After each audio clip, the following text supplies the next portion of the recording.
Cheerio, lads. Another 1/64 scale model, this time by Pop Race. It's the Aston DBX, and it says PR64-16.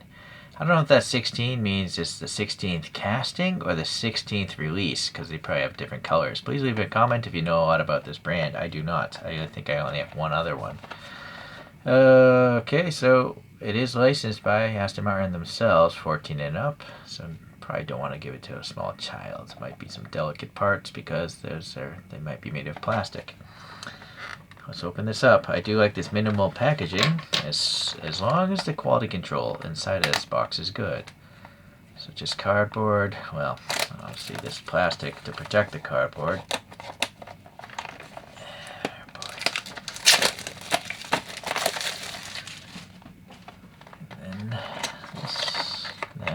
We got a nice blister here to protect it from shipping damage, and that's fine. Yeah, I don't want to have to buy. I don't want to have a bunch of crystal box cases because, frankly, it's hard to collect things inside of display cases. You have less room, right? So, all right. I think this is a DBX 707. So let's just look here. I'm reading Wikipedia. So if it's this DBX 707, that came out in 2022 and it's still sold today. And this has an uprated engine. These are Mercedes engines powering these things. But this one has new turbochargers. So the thing has 707 PS, which is around almost 700 horsepower. 9-speed transmission, I believe. And then it'll do 0 to 60 or 0 to 97 kilometers per hour, the same thing, in only 3.17 seconds. I'm sorry, only 3.1 seconds. And it'll go 193 miles per hour. So this is a full-on fast vehicle. Like that's like supercar fast, right? It's 3.1 seconds. That's faster than a lot of motorcycles, so, or maybe all motorcycles. But you're carrying, a bunch of people along for the ride. That's pretty impressive. It comes with 22-inch wheels as standard. You can go a little bigger than that through the options, but for me, I always thought SUVs by supercar companies was weird, but it's obviously here to stay with the Panamera starting all that stuff. With the Bentayga, what's the Lambo one, the Urus. I still have to get one of those castings. I'm just waiting for a good color. All right, anyhow, this green is nice. Yeah, it's nice metallic and very nice clear coat. Pretty good sheen on it. Let's start with these so-called 22-inch wheels in miniature. Well, I mean, I guess it looks kind of like the photos. Unfortunately, they're just so slab-sided. They didn't bother to chamfer them to points like the real to make them look thinner. All right, they made them this thick to be molded, but they could have maybe had them come to like a knife edge to make them look like thinner spokes. And then there's no brake system. So that's where it was torn off the sprue, or maybe that's a paint contaminant. It's kind of unsightly. Lug nut holes there, center cap, but no printing. So, and then this being an SUV, I guess you can accept those tread blocks, but even looking at the side photos, you don't see the tread blocks on a car that goes almost 200 miles per hour. Yeah, they should just be smoother around. It's obviously gappy, being an SUV. I guess the ride height is acceptable here. Should be maybe a little tighter, but what's going on here? We have some silver paint, or maybe that's supposed to look like carbon fiber, and then some sort of Q thing. What is that? Is that an homage to Q from James Bond? Leave a comment if you know. So the silver and black looks good enough, and then there's a little yellow here as well. Yeah, so it looks like that first photograph, or really all the photographs. The door handles look fine. Maybe that's a little bit rough. Molded windows with some black glossy paint there. That looks fine. I like the rubbery mirrors, so they're going like Mini GT. Oh, even better than Mini GT. They actually put silver paint in them. I apologize, I was painting something else earlier on my fingertips. So that's cool. Oh, yeah. I'm pretty sure this rolls. It feels like it would. With some wobbliness though. Nope. Maybe that was just a camera on the suspension mount. Alright, so actually it does roll, which makes me want to look at the bottom of the thing. So this is weird, just like a lot of mini GTs, it doesn't tell you what the vehicle is. But even worse, it doesn't even tell you what brand this is. If you bought this in a used toy store with other packaging, you'd just be like, what the heck is this? Right? You don't know what the vehicle is, you can't even look up what brand made it. So this is really strange. You don't know what scale it is. This legally shouldn't it even say made in China, but it doesn't even say what country of origin this is.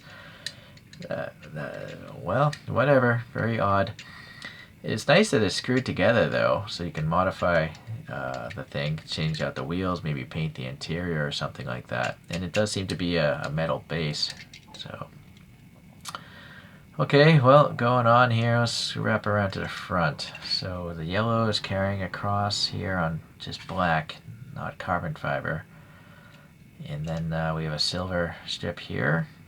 Those are just smooth, painted black. This grill is a plastic piece, and it is black on the real car, so this kind of goes in. I do see some sort of an inset on that photo, but it's not like all the way across here. I don't know. Maybe they shouldn't have put that in there. Maybe this is a camera or something like that, this rectangle. Not enough black paint made it in there. Alright, well, anyways, it seems acceptable. It's not the greatest, though. And then the Aston badge, it's kind of crude. It doesn't really look right because they put all this black on there. It just, Kyosho has done better. I mean, I think most other brands would get that badge better. It just doesn't look like an Aston badge. Only the outline looks like an Aston badge. It would have been better just to have the whole thing silver, I think. But what's nice is you do have these clear headlight covers, and some molded detail behind it, painted silver, and then just some black paint in these recesses there. That seems alright. We hit focus again. The camera's having a time with the light contrast. The roof is black, of course. Alright, so that looks good. This wing is nice, how it kicks up here, and well, it doesn't go through, or, well, no, there is an air gap there, so that's cool. A little black paint. So that's a good transition. It must be the fuel filler there. Yeah, this paint is great. This green paint job. It's nice that they got some black paint in there. And I guess the taillights are just painted on. It looks like a metallic red with a black border around it. And then, yeah, again, that's kind of a weak badge. But the Aston Martin text looks really nice. Okay, so that's good.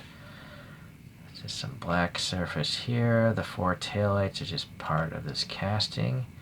And they're black on the real car, so you can't ask for much more, I guess. I do feel it's kind of crude on the ends, though. Maybe they could have, well, just sanded it or something before they painted. The carbon comes across here. Some sort of streaks. The yellow stuff is all printed well enough, I think. It's not perfect, but it's pretty good. Alright, no defroster lines. I appreciate that, because you really don't see them on real cars. The blackout of this window is on the outside surface. Yeah, same with all those other windows. So there is some wiper blade action. Oh, they're crisscrossing wiper blades. And then the blackout again, I think, is on the exterior surface. This is a great interior because it's a lighter brown, so no flashlight even needed. You can see the turn signal and wiper stock there. It's a hollowed out steering wheel. So this tan dashboard, that's probably a screen. No additional gauges or anything like that, but you have some black paint there. The cup holders, nice seat ribbing there. Yeah, the armrest, some sort of switch, maybe as a speaker, I don't know. Okay, well, now I am going to need a flashlight to look at the top part. Yeah, alright, so it looks all pretty good in there. Big armrest. I think the cup holders is cool. You don't see cup holders too much, even though every car has them now. Alright, yeah, that door panel, little speaker down there. The rear, yeah, again, speaker on the door panel, nice cushioning. The floor is brown as well. I highly doubt there's going to be pedals in something like this, but let's see if maybe they molded it in there. No, I don't think I can get the angle. Yeah, no, whatever, can't see them. So yeah, just no gauges. So I feel like maybe they could have had a decal there. It all comes down to cost, right? So I feel these Pop Races cost more than Mini GTs. Exterior wise, I think it matches up, except for they added extra paint there. But some Mini GTs also have like I've seen decals in there. But most Mini GTs don't have colorful interiors, so I guess maybe the price is justified. I'm now noticing there's a dent in that tire. It's just not round.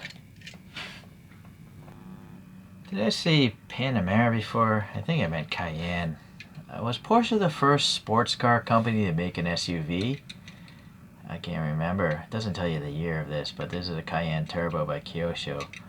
Nice small treads and all that stuff. It's kind of an ugly vehicle, but anyways. So they don't make you buy a giant crystal case either, Kyosho. At least the older blister pack ones. I put my own license plate on that one. Here's another Kyosho, a G-Wagon. Or G63, I think this one is. It's nice that they tell you what it is, right? G55 AMG. Body code G453 maybe? So, yeah, I think people could shop around those things. Now, some other brands. Another brand that this reminds me of is a Power 64. This is a RSQ8. This is another crazy fast SUV if I recall. No brakes. But they make you buy this crazy box, right? But they have rigid mirrors, but Kyosho has rigid mirrors and they don't need a box. So, yeah, instead of a painted interior, I had to buy a display box. So I think Pop Race is being a little smarter, giving you a better model than more packaging. This is an LF, as you can see, or a Lafang model, the Bentayga. So nice bright interior with multiple colors, decals and the like. Brake system, but I think if I recall, this model probably costs more than a Pop Race, so it's logical as to why it would be better. And then this is I think a Time model, but I think they're just called Time Micro these days. So this Mansory Cullinan, crazy acrylic base and all that stuff, but a really nice model. But I think again it's a different price category. It's significantly more expensive, so it should be better. So there it is. That's my collection of expensive SUVs. Oh, Range Rover. Hold on. So yes, here we do have a fairly modern Range Rover. I believe this is made by LCD, but it has no branding on it. It's just certified by Range Rover. So I think this is a dealership model made by LCD. And LCDs are fantastic. There's just a lot of detail everywhere and very few quality control problems. So I really like that brand. They just don't make many castings. I wish they made more. Alright, so the only thing missing is that Lamborghini and I think Ferrari has an SUV out as well, right? But I'm not sure if there's a casting of that Ferrari one. Eventually I'll get the Lambo one. I'm just waiting for Mini GT to put out a better color of it. Alright, so you can look at reviews obviously of all these other ones.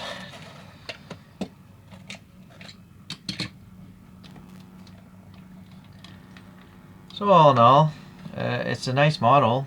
I just feel like maybe they could have molded those wheels to look a little more realistic, just tapering them to more sharp edges. It's up to you if you think brakes are necessary. I don't think that as necessary if it gets me a cheaper model. And the interior of this, I like the color of it, so all in all it's pretty nice. And the rubbery mirrors for now seems to be a great idea. Again, we don't know if they're going to harden and crack off though in the future. Thank you for watching, and I'll probably get another Pop Race. I just gotta find out another casting I like from them.